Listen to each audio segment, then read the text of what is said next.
Officer देकर माला देकर सम्मानित करके गया, उसको नहीं देखा कि हाँ कहाँ अम्बेडकर का मूर्ति रहना चाहिए, कहाँ रहना चाहिए। जो आइन बना है उसको ही आइन का लौड़ा भी ढुका दिया है। ठीक है, तुम्हारा जो दिया है हम लोग बात करो। हम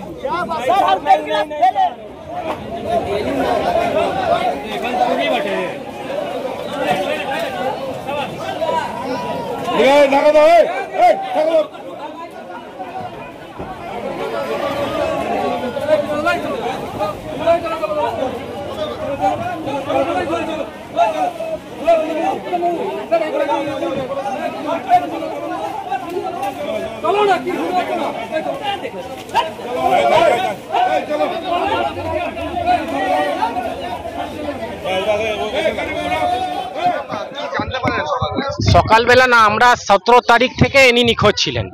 এনার জন্য আমরা মিসিং কমপ্লেন করেছিলাম ভাটপাড়া থানায়, যেহেতু 12 নম্বর ওয়ার্ড ভাটপাড়া থানা পড়ে।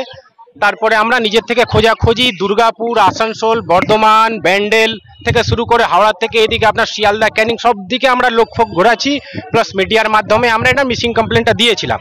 কিন্তু 6 মাস আগে এনারই একটা ভাই তার প্রকাশ্যে এই চা দোকানের সামনে গুলি করা হয়েছিল, অশোক সাউ তার নাম, আপনি জানেন। যেদিনকে বাই ইলেকশন ছিল নয়াটিতে 13 নভেম্বর, সেদিনকে প্রকাশ্যে ওনার খুন করা হয়। সেই জন্য আমাদেরও সন্দেহ ছিল, বাড়ির লোকেও সন্দেহ ছিল, যাতে এনার সাথেও কোনো অঘটন যাতে না হয়ে ঘটে থাকে। তাতে আমরা পুলিশের উপরে বলছিলাম কি এনার ভাইয়ের সাথে অলরেডি এরকম একটা ঘটনা হয়েছে, সেই জন্য আপনারা একটু লেগে এই জিনিসটাকে দেখুন। পুলিশ বলছে দেখছি আমরা করছি, আমরা দেখছি আমরা করছি, আমরা এইসব নিয়ে তারপরে আমরা খোঁজাখুঁজি করছিলাম এইদিক ওইদিক, বাড়ি আত্মীয়, দেশের বাড়ি, এই বাড়ি ওই বাড়ি, কিন্তু প্রকাশ্যে এই ড্রেন সবাই দেখা হয়েছে। একটু ড্রিঙ্ক ফ্রিঙ্ক করতেন, কিন্তু অশোক সাউ মারার পর উনি একটু ডিপ্রেশনে চলে গেছিলেন। এবার আজকে হঠাৎ এখানে বডিটা পাওয়া গেছে, কিন্তু সন্দেহের ব্যাপার হচ্ছে বডিটা পড়বে লোক এখানে পড়বে, ক্যালভেটের ভেতরে কি করে ঢুকে যায়। হ্যাঁ, সাক্ষী তো ছিলেন নিশ্চয়ই, উনিও সাক্ষী ছিলেন এর মধ্যে। মনে তো হচ্ছে এটা তো পোস্টমর্টমের ব্যাপার, পুলিশ বলছে তদন্ত করবে। আমরা তো সন্দেহ করছি কিছু না কিছু একটা হয়েছে, সেটা তো দেখার ব্যাপার। কিছু হয়তো এনার সাথে অশোক সাউয়ের মতন যেরকম একটা ঘটনা ঘটেছিল এনার সাথে হয়তো ঘটে গেছে। অনেকবার এসছে, জেলের থেকেও হুমকি এসছে ওনার বাড়ির লোকের উপরে, অনেক কিছু এসছে। আমার নাম বিক্রম দুবে। দিলীপ কুমার সাউ।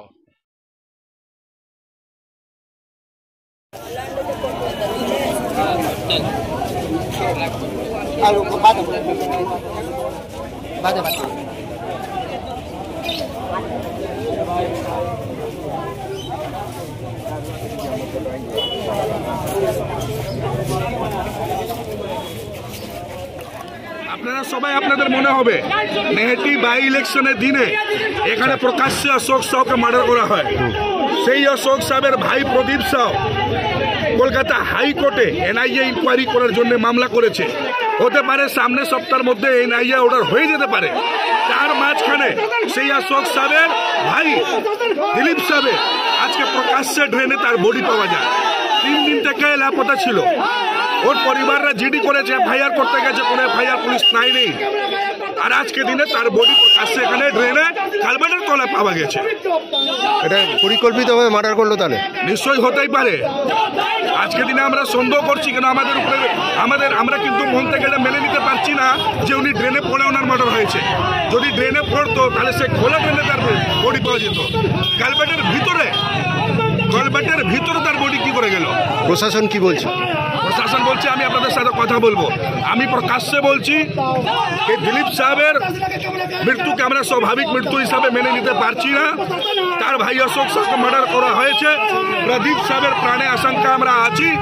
তার পরিবারকে এখনো পুলিশ সুরক্ষা দেয়নি। এবং আজকে দিনে দিলীপ সাহেবের পোস্টমর্টমটা আমরা চাইছি কি জজের সামনে ভিডিওগ্রাফি মাধ্যমে হোক।